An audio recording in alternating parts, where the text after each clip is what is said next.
En esta nueva sesión vamos a conversar sobre un tema que no hace estrictamente la relación entre la Unión Europea y América Latina, ni entre la Unión Europea y el Mercosur,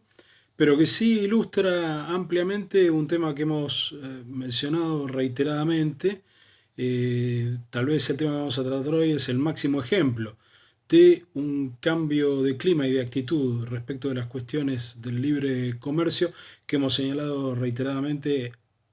fueron determinantes para el inicio de las negociaciones entre la Unión Europea y el Mercosur y de alguna manera signaron el estancamiento de estas negociaciones cuando el clima cambió. Ese ejemplo del cambio radical de las condiciones y de las actitudes de las élites globales respecto de la cuestión del libre comercio lo ilustra la llegada de Donald Trump al gobierno de los Estados Unidos y más concretamente en materia comercial, la elección del Tratado de Libre Comercio de América del Norte como uno de esos blancos de crítica favorita, prometiendo en su campaña electoral terminar directamente con ese acuerdo y moderando esa posición una vez llegado el gobierno para proponerle una renegociación a sus socios en ese tratado, Canadá al norte y México al sur. El modo en que la llegada de Donald Trump afectó a los gobiernos de estos dos países que comparten América del Norte con los Estados Unidos marca un contraste interesante y sirve para historizar un poco el paso de una fase de optimismo total respecto de la ampliación del comercio, motor del crecimiento global, a esta fase de escepticismo que expresa con la mayor radicalidad el actual presidente de los Estados Unidos. En el año 2015, en octubre del 2015, se produce un cambio de gobierno en Canadá. El primer ministro Stephen Harper del Partido Conservador es reemplazado por Justin Trudeau del Partido Liberal. En el terreno de las relaciones con Estados Unidos y en el terreno de la agenda comercial de Canadá, ese cambio de gobierno no debía tener mayores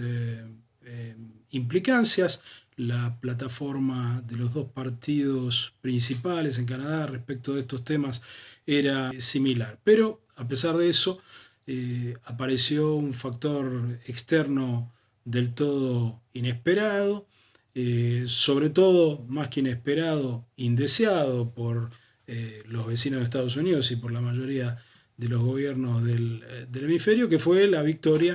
de Donald Trump en el colegio electoral que le permitió alcanzar la presidencia de los Estados Unidos a pesar, recordemos, de obtener 3 millones de votos menos que su contrincante demócrata Hillary Clinton. La llegada de Trump al gobierno entonces obliga a un cambio de planes, obliga a este nuevo gobierno de Canadá que llegaba con la misma visión favorable al comercio y con una agenda en la que se proponía ampliar la paleta de tratados de libre comercio que tenía, lo obliga a entrar rápidamente en una fase defensiva, en primer lugar para asegurarse de que la promesa de campaña de terminar con el tratado no se traduzca de manera literal en la política exterior del presidente Trump y luego en asegurarse mediante una convergencia de políticas y presiones y de juego diplomático sobre los Estados Unidos con México, con el presidente Enrique Peña Nieto, de llevar adelante una diplomacia ofensiva que de manera muy insistente y con esto como norte prioritario incidiera para que en los Estados Unidos no se impusiera esta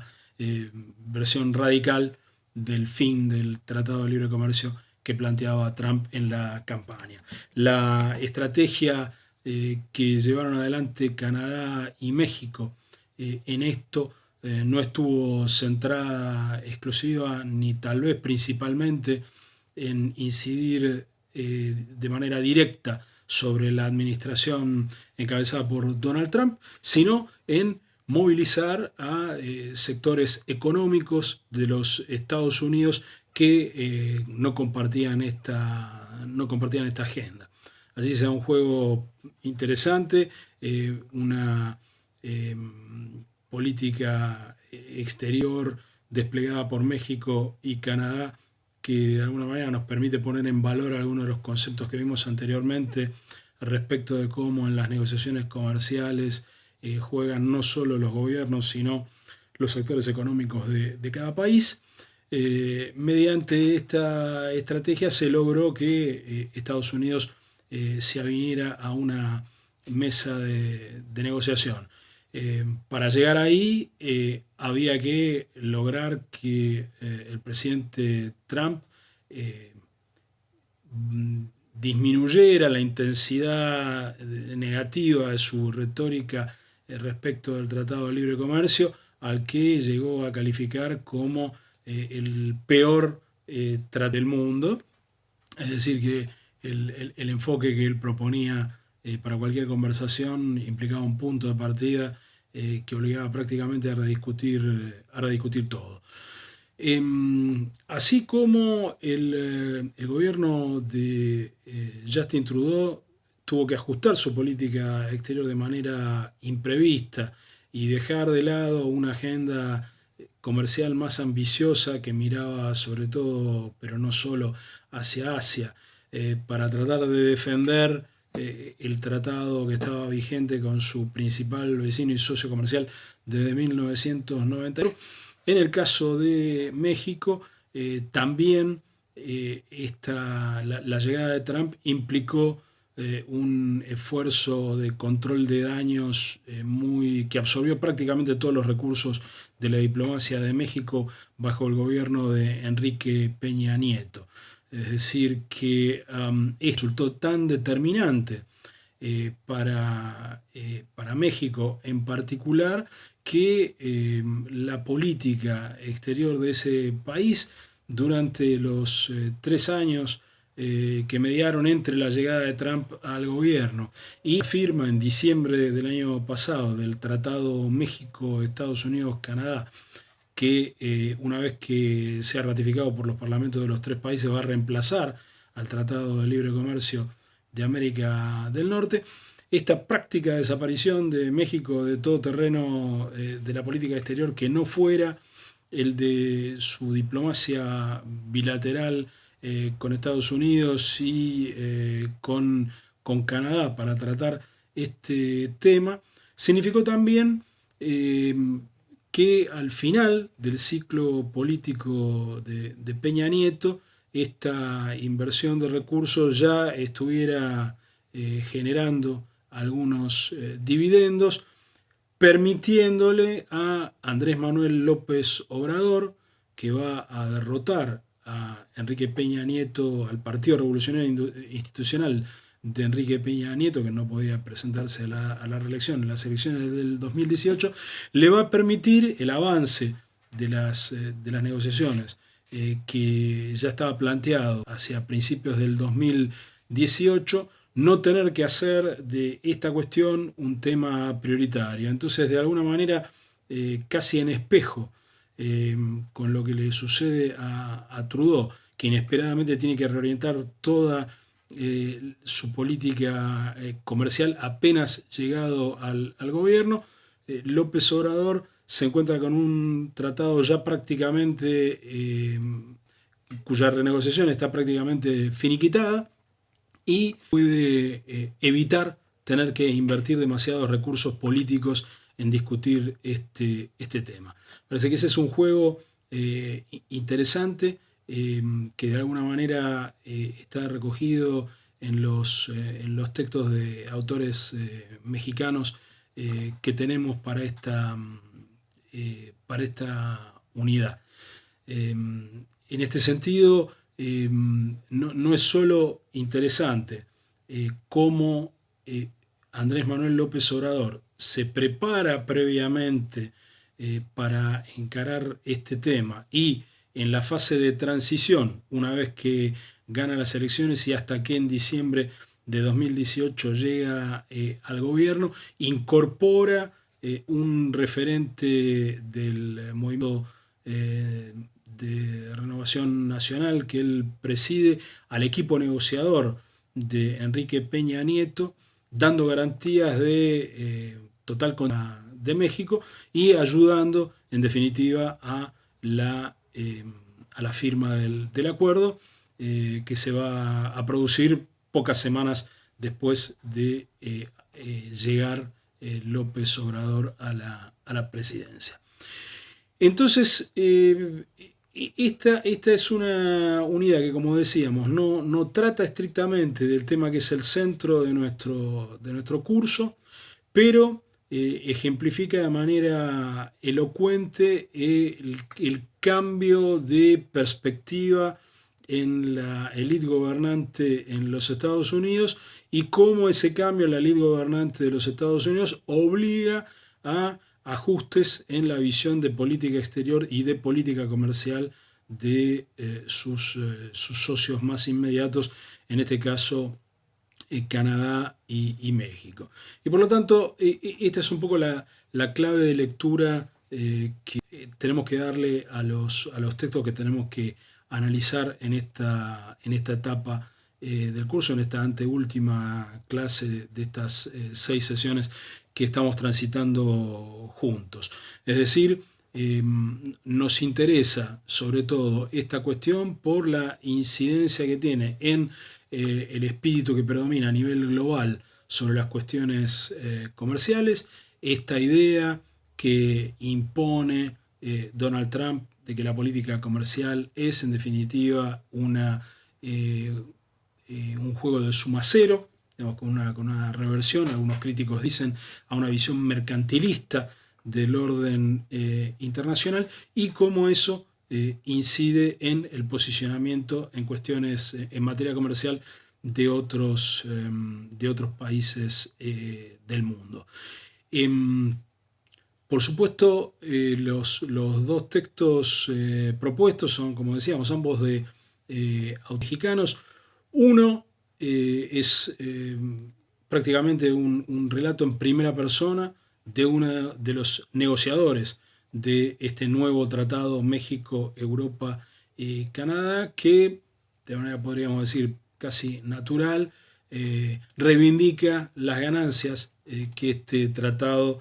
según su perspectiva, significan para México. Este es el texto de Béjar. El texto de Ruiz Durán, un académico que no directamente involucrado en por el contrario, plantea cómo esta renegociación significa una oportunidad perdida para México. El eje de su planteo, y acá también hay una cuestión que se vincula con los déficits que hemos señalado en su momento, que han llevado al estancamiento del Mercosur. La crítica de Ruiz Durán a la negociación del Tratado México, Estados Unidos, Canadá está centrada en plantear que se perdió una oportunidad para avanzar hacia un mercado común e ir más allá del área de libre comercio, que en su evaluación no ha producido ganancias significativas para México. La bibliografía les recomiendo porque resulta mucho más elocuente que cualquier cosa que yo pueda transmitirles aquí. Consultar algunos de los videos que Andrés Manuel López Obrador ha publicado desde diciembre del año pasado hasta ahora en relación con este tratado. El presidente mexicano ha publicado más de un video de 2 o 3 minutos donde explica un poco su visión, y donde resulta muy interesante ver la visión optimista ahora que se ha alcanzado este acuerdo. En particular hay un tuit de hace relativamente pocos días, cuando el Senado, un tuit concretamente del 19 de junio, no tan pocos días, pocas semanas más bien, un tuit del 19 de junio donde López Obrador anuncia la aprobación por el Senado de México de la ratificación de este tratado, que todavía no completa esa ratificación, está pendiente en la Cámara de Diputados, pero es una pequeña intervención de 3 minutos donde tenemos primera mano de este posicionamiento y acá vuelvo al argumento anterior, de un López Obrador que encaró su campaña electoral sabiendo que ya estaba planteado este nuevo escenario de un Estados Unidos absolutamente reluctante a las cuestiones de comercio y que por lo tanto preparó su estrategia de campaña, preparó su programa de gobierno para adaptarse a esto, beneficiándose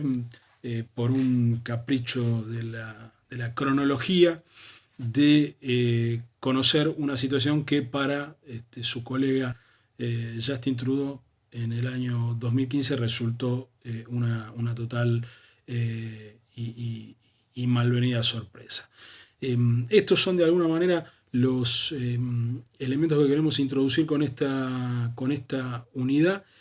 para que nos ayuden de alguna manera a abundar en este argumento que trató en otras unidades de situar temporalmente las negociaciones entre la Unión Europea y el Mercosur, marcando este momento de viraje desde un momento de optimismo en el comercio internacional como motor del crecimiento a este momento de mayor pesimismo y de creciente nacionalismo económico y guerras comerciales, que por último